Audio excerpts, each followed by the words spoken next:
capítulo 4, o último livro da Bíblia, somente abrir no final e voltando. Apocalipse, capítulo 4, versículo 1. Depois disso, eu olhei e eis que uma porta estava aberta no céu, e a primeira voz que eu ouvi era como se fosse de uma trombeta falando comigo, que disse: sobe aqui e te mostrarei as coisas que acontecerão daqui em diante. E imediatamente estava eu no Espírito, e eis que um trono estava posto no céu, e um assentado no trono. E aquele que estava assentado era semelhante na aparência à pedra de jaspe e à de sardônica. E havia um arco-íris ao redor do trono, pelo que parecia uma esmeralda. E ao redor do trono havia 24 assentos, sobre os assentos 24 anciões assentados, vestidos de vestes brancas, e eles tinham sobre suas cabeças coroas de ouro. Verso 5. E do trono saíam relâmpagos e trovões e vozes. E havia 7 lâmpadas de fogo queimando diante do trono, que são os 7 Espíritos de Deus. E diante do trono havia um mar de vidro semelhante a de cristal. E no meio do trono e ao redor do trono havia 4 animais cheios de olhos na frente e atrás. E o primeiro animal era semelhante ao leão, o segundo semelhante ao bezerro, o terceiro animal tinha uma face como a de homem, e o quarto animal era semelhante a uma águia voando. Verso 8.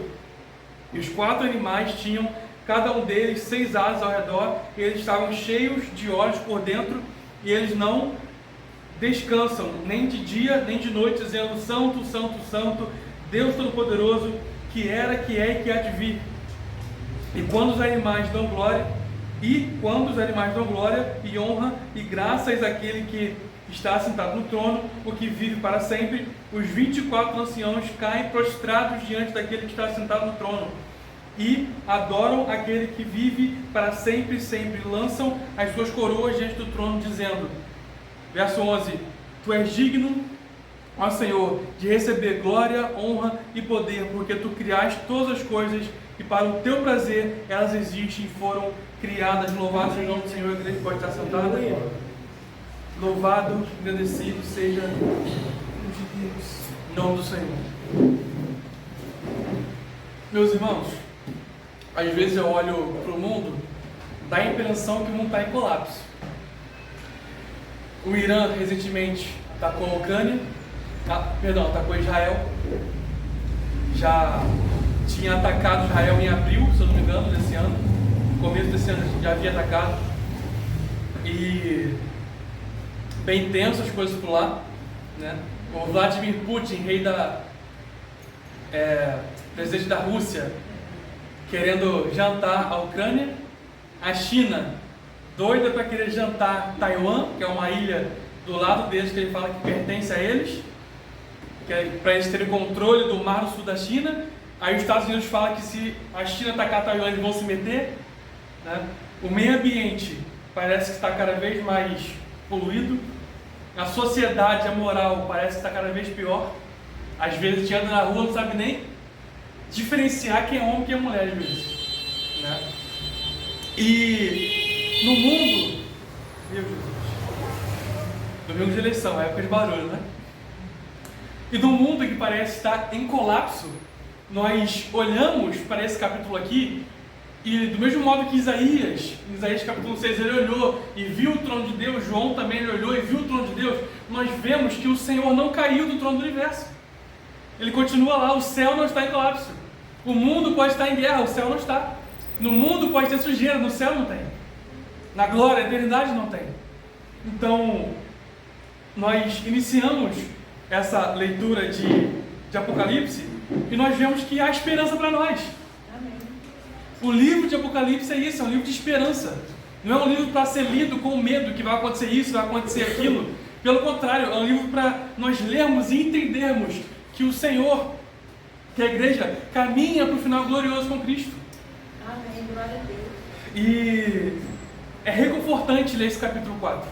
É reconfortante ler esse capítulo. No versículo 1, ele fala o seguinte: sobe aqui e te mostrarei. Acompanha comigo, quem estiver com a Bíblia aberta. Não fecha não, que a gente vai fazer uma exposição desse capítulo aqui. Verso 1 ele fala no final: sobe aqui e te mostrarei as coisas que acontecerão daqui em diante. O Senhor ele mostra o fim desde o princípio. É como se a igreja fosse entrar numa guerra, numa batalha nos últimos dias, só que o Senhor já está mostrando, vocês vão vencer. O livro do Apocalipse é isso, vai ter uma guerra, mas a igreja, junto com Cristo, vencerá essa guerra. A palavra fala em Tessalonicenses que o Senhor destruirá Satanás com o sopro de sua boca. Olha que tamanho poder. Ele vai vir um dragão gigante, o Senhor só vai fazer assim, ó, vai destruir com o sopro de sua boca. E ele fala, acontecerão, não é algo que talvez aconteça, quem sabe aconteça, que vai acontecer. Isso nos mostra que a história não está desgovernada. O Senhor ele está no trono do universo e Ele conduz a história conforme Ele quer. A palavra fala no livro de Daniel que o Senhor ele coloca reis e destrona reis. Então é o Senhor que conduz a história. A história não está desgovernada, mais um motivo para a igreja não temer. O colapso que parece que o mundo está entrando, esse cenário de Irã atacando Israel, por exemplo, é um prato cheio para quem gosta de fazer vídeo no YouTube de Gog e Magog, de juízo final, de um monte de tema parecido, né? Mas, embora seja pontos bíblicos, a escatologia, nós temos que nos lembrar que os sinais da vinda de Cristo é para nos dar esperança. Que o Senhor está às portas, que o nosso Senhor está vindo para buscar a tua igreja, igreja santa, pura, adornada. Aí no versículo 2 ele vê um trono, ele fala, imediatamente estava eu no Espírito, estava Espírito, imagino, porque ninguém é capaz de ver o trono de Deus em carne e permanecer vivo. Então ele teve o arrebatamento de espíritos, e eis que um trono estava no céu. Trono é uma figura de poder, de autoridade, de juízo. E um assentado no trono. Meus irmãos, é reconfortante demais para uma igreja perseguida, para quem tem o coração angustiado, para quem vive cheio de dúvidas acerca do futuro. Deve ser reconfortante para mim e para você saber que há um trono, que todo o universo gira em torno desse trono, e há um assentado nesse trono. E esse um é o seu Deus, é o meu Deus, é o seu Pai, é aquele que enviou o próprio Filho para morrer por mim e por você, para Ele poder nos adotar e nos chamar de Pai. Esse está sentado no trono, um trono de poder, de autoridade. Ele tem autoridade no universo, de todo o universo. Aí no verso 3, nós vemos algumas características. O João, obviamente, não conseguiu descrever Deus, até porque se tivesse uma descrição mais detalhada, nós íamos ver inúmeras imagens de escultura, né? Porque a humanidade ama a idolatria. Mas João ele fala no versículo 3, e aquele que estava sentado era semelhante a uma pedra de jaspe. A jaspe é uma pedra clara, uma pedra branca. Então, semelhante à pedra de jaspe simboliza a santidade de Deus. E luz, Deus é um Deus de luz, luz e santidade. É uma característica que o apóstolo João tentou descrever. Aí ele fala de sardônia. Essa pedra é uma pedra vermelha, simbolizando juízo. Deus ele é santo e justo. Ele é amor e é fogo consumidor. Ele fala, continua, e havia um arco-íris ao redor do trono. Para quem lembra, o arco-íris nasceu lá em Noé, lá em Gênesis, com um sinal de misericórdia. O Senhor falou para Noé, eu nunca mais vou destruir a terra em água como fiz. Ou seja, é um símbolo da misericórdia de Deus. Então, ele apresenta isso aqui como um ato de misericórdia. E eu acho interessante, vê comigo só o versículo 5. Vamos pular o 4 só um instantinho. Versículo 5 ele fala assim, e do trono saíam relâmpagos e trovões, ou seja, sinais de tempestade saíam do trono. Isso aqui fala da ira de Deus, juízo de Deus. Como eu falei, ele é amor, mas também é fogo consumidor. Ele é santo e é justo. E todos nós sabemos, já tem muitos anos que eu não vejo um arco-íris. Mas normalmente o arco-íris aparece depois do quê? De uma chuva, depois de uma tempestade. Mas aqui no capítulo 4, o João, ele primeiro vê o arco-íris para depois falar da tempestade. Por quê? O Senhor, ele apresenta primeiro a sua misericórdia, depois a sua ira. Quem vai enfrentar a ira de Deus passou primeiro pela misericórdia. O Senhor é Deus longânimo, ele é Deus misericordioso. A palavra fala, Jeremias vai falar, que as misericórdias do Senhor se renovam a cada manhã. O Senhor tem misericórdia de mim e de você. O Senhor, ele quer que nós venhamos buscar a misericórdia. O Senhor não tem prazo de validade. Mas por que se renova a cada manhã? Porque o Senhor espera que nós vamos buscar o Deus de misericórdia a cada manhã e sermos renovados nele, sermos renovados no Senhor. Então, embora no trono de Deus há relâmpagos, há trovões, há grandes vozes, também há o arco-íris, que é a misericórdia do Senhor. Amém? Aí no versículo 4 ele vai falar: e ao redor do trono havia 24 assentos, e sobre os assentos 24 anciãos assentados. A palavra não fala que os 24 anciãos estavam junto com o Senhor no trono, estava ao redor do trono. Quem estava no centro era o próprio Deus. É sempre o Senhor que vai estar no centro de tudo. É Ele que está no centro do universo. Os 24 anciãos estão em tronos também, mas tronos ao redor, mostrando, deixando claro que o Senhor é que tem toda a glória, todo o poder, toda a autoridade. Os 24 anciãos, eles representam todo o povo de Deus, do Antigo e do Novo Testamento. Por exemplo, quantos patriarcas, quantas tribos, quantos patriarcas tinha no Antigo Testamento? Eram 12. 12 patriarcas, 12 tribos. E quantos apóstolos no Novo? 12 também. Então, o sacrifício de Cristo na cruz, ele é atemporal. Ou seja, ele salva quem veio depois de Cristo e se estende para quem veio antes. Entende? Para quem foi até onde a graça alcançou. Por exemplo, a palavra fala que o Abraão, ele foi o pai da fé, e o evangelho foi anunciado primeiramente a Abraão. É Paulo que diz isso, né? É Paulo, não é? Que o evangelho foi pregado primeiro a Abraão, ou seja, antes mesmo de haver a nação de Israel, o evangelho já havia sido pregado a Abraão. E no final do versículo 4, ele fala: e tinham sobre eles coroas de ouro. Apocalipse 2, versículo 10 diz assim. Apocalipse 2, 10, isso aí. Diz assim: não temas essas coisas que tu sofrerás, eis que o diabo lançará alguns de vós na prisão, para que sejais tentados, e tereis tribulações por 10 dias. Ele fala: sê fiel até a morte, e dar-te-ei a coroa da vida. No capítulo 4, João, ele vê isso aqui. Ele vê o símbolo do povo de Deus, a igreja glorificada, com a coroa que o Senhor prometeu dar a nós, se formos fiéis até a morte.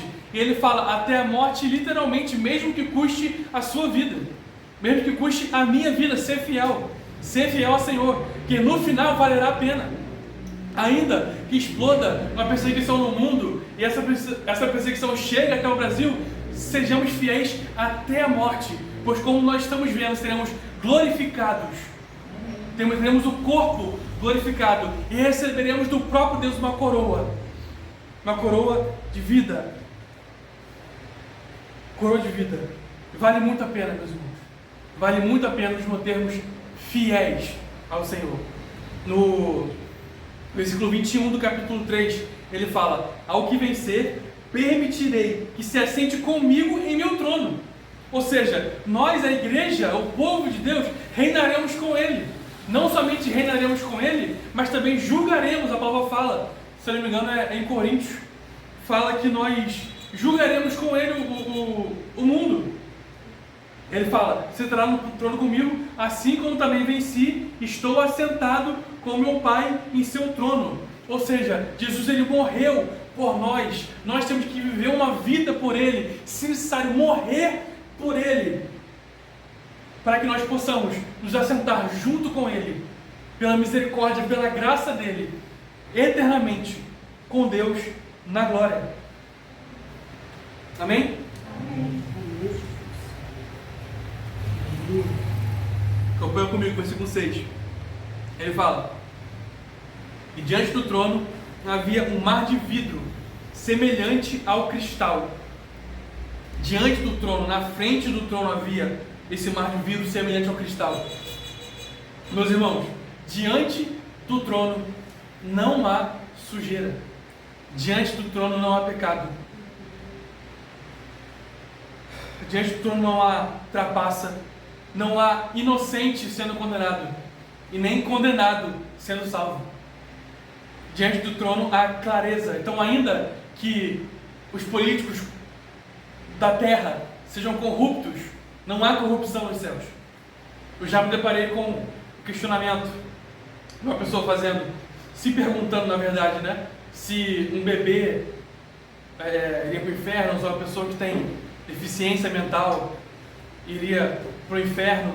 E o que eu penso eu sei de uma coisa: não haverá inocente no inferno, nem condenados no céu, porque diante do Senhor não há injustiça, somente há pureza. E a palavra fala: sede santos, porque eu sou santo. Está escrito lá em 1 Pedro isso. Então nós temos que buscar nos santificar.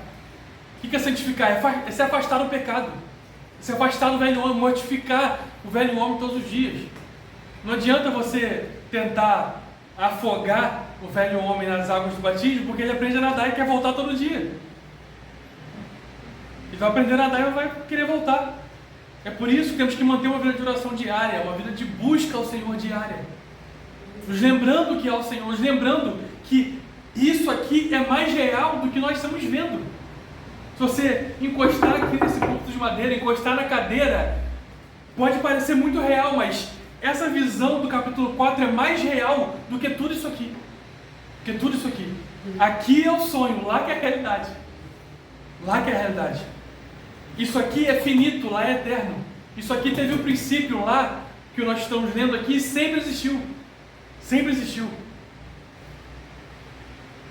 Aí o versículo 7 ele vai falar, acompanha comigo, fala dos 4 animais cheios de olhos e fala: e o primeiro animal era semelhante ao leão, o segundo ao bezerro, o terceiro a face de homem, e o quarto como uma águia voando. Há diferentes interpretações sobre esse versículo aqui, tá? Mas a que eu acho mais interessante é que um camarada chamado William Hendricken, que é um professor de teologia, né, do Novo Testamento, ele fala que esses 4 seres são representações dos seres angelicais. Para mim é o que mais faz sentido, porque veja comigo: leão, força; bezerro, capacidade de serviço; homem, inteligência; águia, agilidade, rapidez. Todas essas são características dos anjos. Os anjos, eles são fortes. Você vê lá em Sodoma e Gomorra, o Senhor enviou 2 anjos para destruir a cidade. São fortes. Eles estão a serviço do Senhor. Eles estão a serviço da igreja com ordem do Senhor. Os anjos trabalham em prol da igreja nessa terra. Tanto é que a palavra fala em Daniel que nos últimos dias o Senhor levantaria Miguel para guerrear por nós.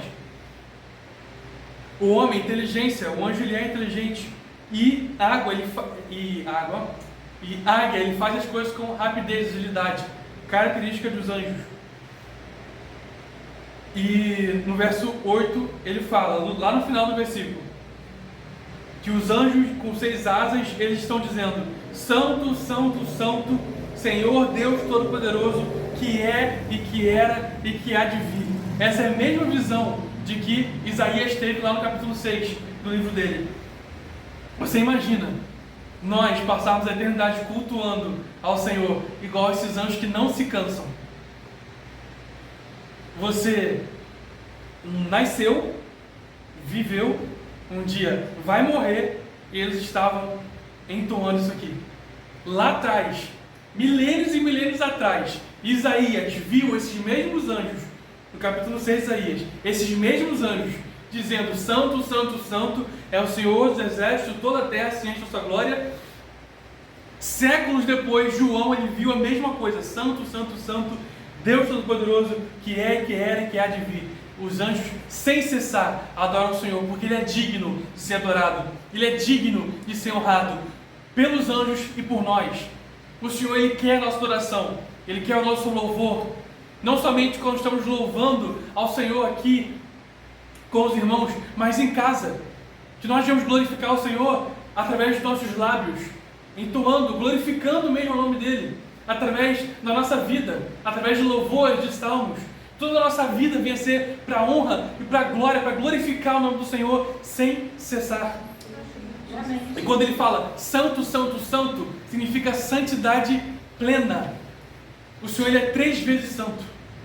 A palavra fala que Deus é amor, fala que Ele é justiça, mas fala que Ele é 3 vezes santo. Ele é santo, santo, santo, com ênfase na santidade do Senhor. Ele é todo poderoso. Também é muito reconfortante saber que o nosso Pai tem todo o poder. Ele é onipotente. Qual é o seu problema? Qual a sua angústia? O que você está passando? O que está no teu coração? O coração está perturbado com alguma coisa? Às vezes você vê uma notícia sobre o Brasil ou sobre o mundo e fica preocupado. O Senhor, Ele é todo poderoso. O seu Deus é todo poderoso. Tem todo o poder. Que era, que é e que há de vir. Está falando que Ele é eterno. Ele sempre existiu, sempre vai existir. Eternidade do Senhor. Aí no versículo 10. Vamos ler a partir do 9. E quando os animais dão glória e honra e graças àquele que está assentado no trono, o que vive para sempre, os 24 anciões caem prostrados diante daquele que está assentado no trono. A igreja adorará o Senhor eternamente na glória. Você sabe quando às vezes você vem a um culto, ou quando você ajoelha para orar, e você não quer que termine? Você começou a orar, às vezes você vai orando, orando, orando, você perde o tempo de estar ali com o Senhor. Ou você vem no culto e esquece da hora. Eu já vivi experiência assim, do pastor da bênção apostólica, e eu pensando: não acaba não, continua mais um pouco. Mas tem que acabar. O culto aqui, físico, tem que acabar, porque nós temos nossa vida, nós temos compromissos, temos que comer, temos que dormir, temos nossa família para cuidar. Mas agora imagina, quando tivermos o corpo glorificado, não temos que comer, que beber, não vamos nos cansar, poderemos cultuar ao Senhor eternamente. Será um eterno culto ao Senhor. É para isso que nós vamos na glória. Certa vez o pastor Alan, ele fez uma pergunta para a igreja cristã em São Gonçalo: você iria para um céu onde não há Deus? Onde Jesus não está lá? No céu, onde vai ter rua de ouro, onde vai ter um mar de cristal. Você imagina, vai ter uma cachoeira, vai ter um coquinho gelado para você beber numa rede. Imaginando aqui, né? Vai ser um paraíso. Um paraíso no qual você nunca vai precisar sair, porque você não se cansa. Semelhante ao jardim do Éden melhorado. Mas Jesus não está lá, você iria? Você iria estar lá? Se você parar para refletir nisso, dependendo da resposta na qual você chegar, você vai ver se você está aqui por medo do inferno por causa de Jesus. Se você pensa: não, eu estaria no paraíso mesmo que Jesus não estivesse lá, provavelmente você só está aqui com medo de ir para o inferno, querendo chegar ao paraíso.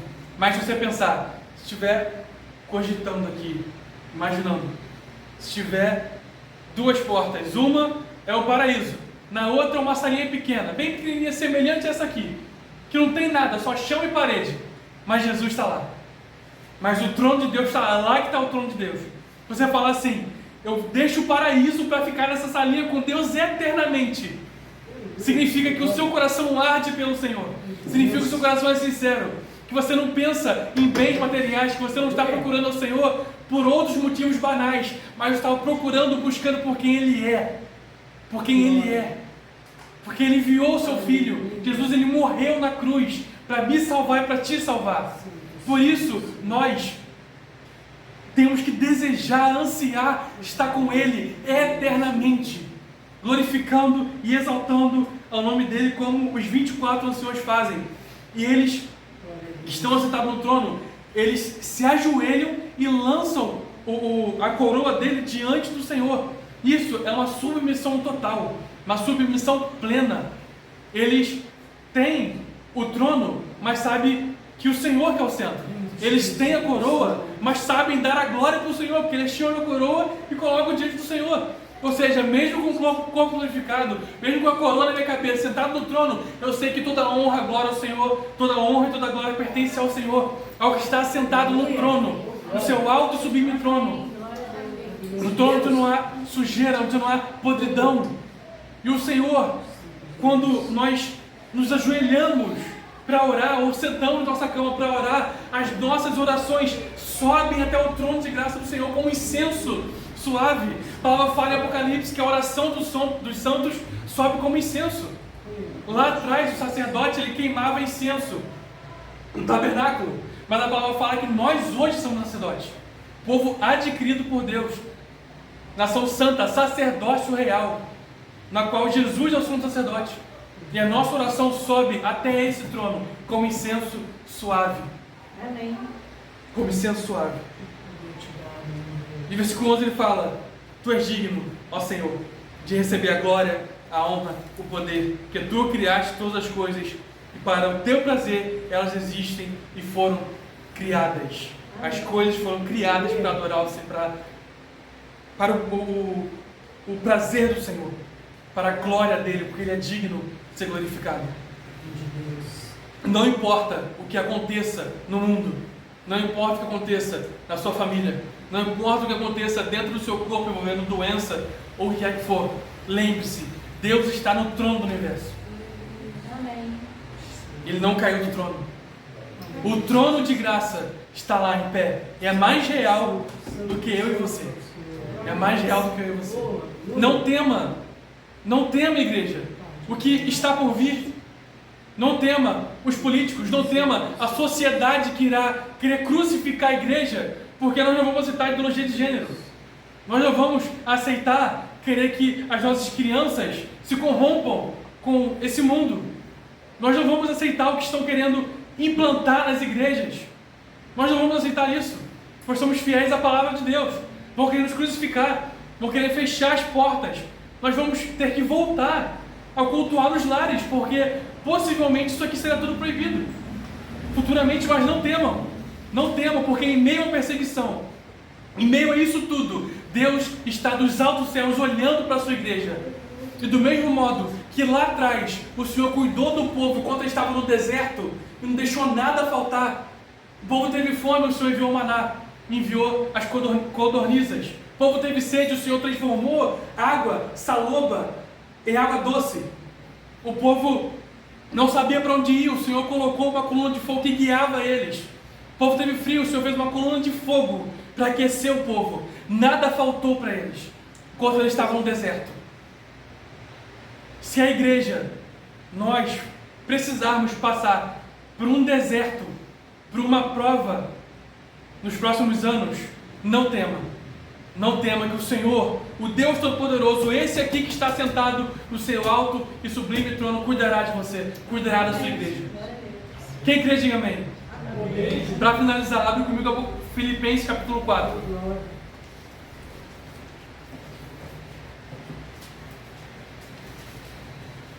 Só voltar alguns livros.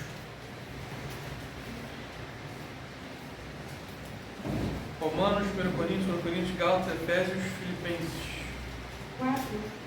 4, versículo 20.